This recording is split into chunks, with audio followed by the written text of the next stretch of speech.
Welcome to News Flash Liputan 6 bersama saya Ratu Sria Sumirat dalam edisi 16 Oktober 2025. PSSI resmi memutus kerjasama dengan Patrick Kluivert dan jajaran pelatihnya setelah Timnas Indonesia gagal lolos ke Piala Dunia 2026. Kontrak berdurasi 2 tahun itu berakhir lebih cepat dan PSSI dikabarkan harus membayar pesangon yang nilainya diperkirakan mencapai puluhan miliar rupiah. Selanjutnya, Menteri Keuangan Purbaya Yudi Sadewa menegaskan tidak akan mengalokasikan dana APBN untuk membiayai kewajiban pembayaran proyek kereta cepat Wush yang berada di bawah pengelolaan PT Kereta Cepat Indonesia Cina atau KCIC. PSSI resmi mengakhiri kerjasama dengan Patrick Kluivert dan tim kepelatihannya baik di level senior maupun junior pada Kamis 16 Oktober 2025 siang. Kesepakatan tersebut ditandatangani antara PSSI dan jajaran tim kepelatihan yang sebelumnya terikat kontrak berdurasi 2 tahun. Penghentian kerjasama tersebut mencakup seluruh struktur kepelatihan di bawah kendali Kluivert. Artinya, tim kepelatihan yang selama ini menangani Timnas Indonesia di level senior U23 dan U20 juga turut dilepas dari jabatannya. Seperti diketahui, Kluivert gagal meloloskan Timnas Indonesia ke Piala Dunia 2026. Menurut laporan yang beredar, Kluivert menandatangani kontrak berdurasi 2 tahun dengan opsi perpanjangan 2 tahun tambahan.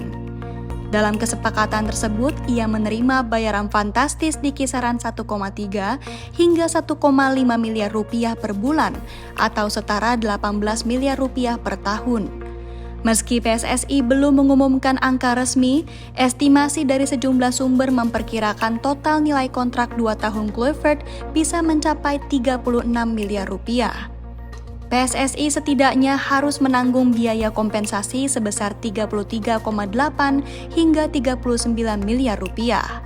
Angka tersebut belum termasuk klausul tambahan seperti penalti pemutusan kontrak, bonus loyalitas, maupun biaya administratif lain yang kerap melekat dalam kontrak pelatih asing.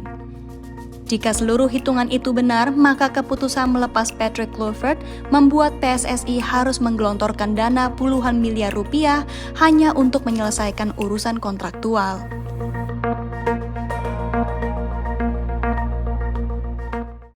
Menteri Keuangan Purbaya Yudi Sadewa menegaskan tidak akan menggunakan dana APBN untuk menutupi kewajiban pembayaran proyek kereta cepat Wush yang dikelola PT Kereta Cepat Indonesia Cina atau KCIC. Purbaya menjelaskan tanggungan tersebut seharusnya dapat diselesaikan melalui dividen yang diterima Danantara dari sejumlah BUMN. Menurutnya, dividen yang diterima Danantara mencapai sekitar 80 hingga 90 triliun rupiah setiap tahun, jumlah yang dinilai cukup untuk menutup pembayaran utang proyek Wush. Adapun kewajiban pembayaran utang proyek kereta cepat tersebut mencapai sekitar 2 triliun rupiah per tahun. Purbaya juga menyampaikan bahwa Danantara akan mempelajari lebih lanjut usulan penggunaan dividen tersebut untuk memenuhi kewajiban pembayaran proyek Wush. Mereka tahu kita mengawasi dengan betul. Ada pembahasan soal Wush nggak Pak? Wush ada pembahasan, tapi mereka bilang mereka akan pelajari lagi seperti apa. Belum dengar sih seperti yang mengharapkan. Mereka ngotot aja. Arahnya Pak, tadi kemana sih Pak? Pak posisi Bapak terkait dengan kereta cepat ini lebih baik diinjeksi dari Danantara aja, tidak pakai APBN, sudah disampaikan langsung berarti Pak ke Pak Rosan ya?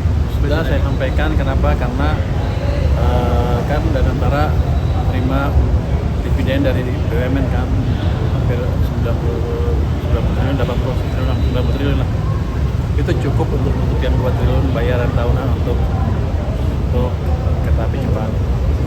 Dan saya yakin uangnya juga setiap tahun akan lebih banyak, sekian puluh triliun akan lebih, dan sebagian katanya akan ditaruh di obligasi punya saya lagi, pemerintah lagi.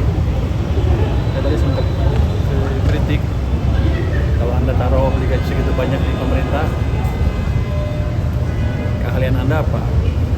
Tapi mereka bilang ini kan hanya 3 bulan terakhir ini, karena nggak sempat kan untuk buat proyek ke depan akan mereka perbaiki, sehingga yang di obligasi itu akan minim lebih banyak di proyek-proyek yang mendorong pertumbuhan ekonomi. Respon Pak Rosan gimana Pak? Respon Pak Rosan gimana? Dia setuju. Setuju. Yang mana nih? Yang soal Wush, kayak yang tadi biaya Yang Wush mereka bilang mereka akan pelajari lagi dan mereka akan propose ke kita seperti apa. Kalau saya bilang saya udah putus, ya kira-kira nanti kita tunggu deh seperti apa studinya.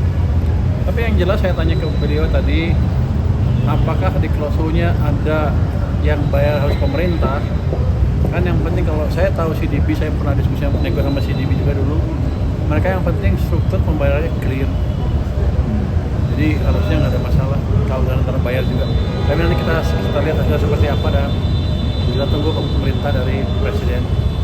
Pak, pembahasannya tadi soal WUS saja atau ada yang lain? Macam-macam RKAT, rencana kerja anggaran tahunan mereka 2025, ada Garuda, ada ini, ada semuanya, ada Krakatau Steel dibahas gimana mereka akan merestrukturisasi.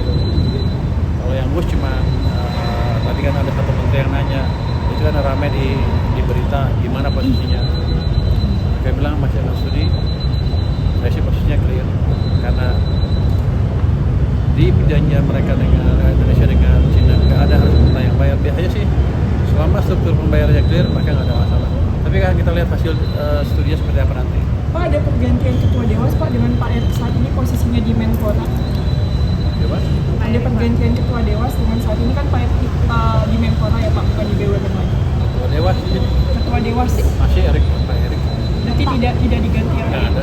Pak, ada rencana penerapan pajak ekspor emas nggak, Pak? Apa? Ekspor emas, pajak ekspor emas. Belum saya belum tahu.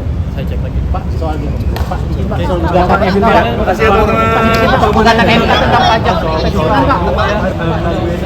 pesawat baru, Pak. Saya selalu Pak Purbaya. Demikian rangkaian berita News Flash Liputan 6 hari ini. Saya Ratu Surya Sumirat pamit undur diri dan sampai jumpa.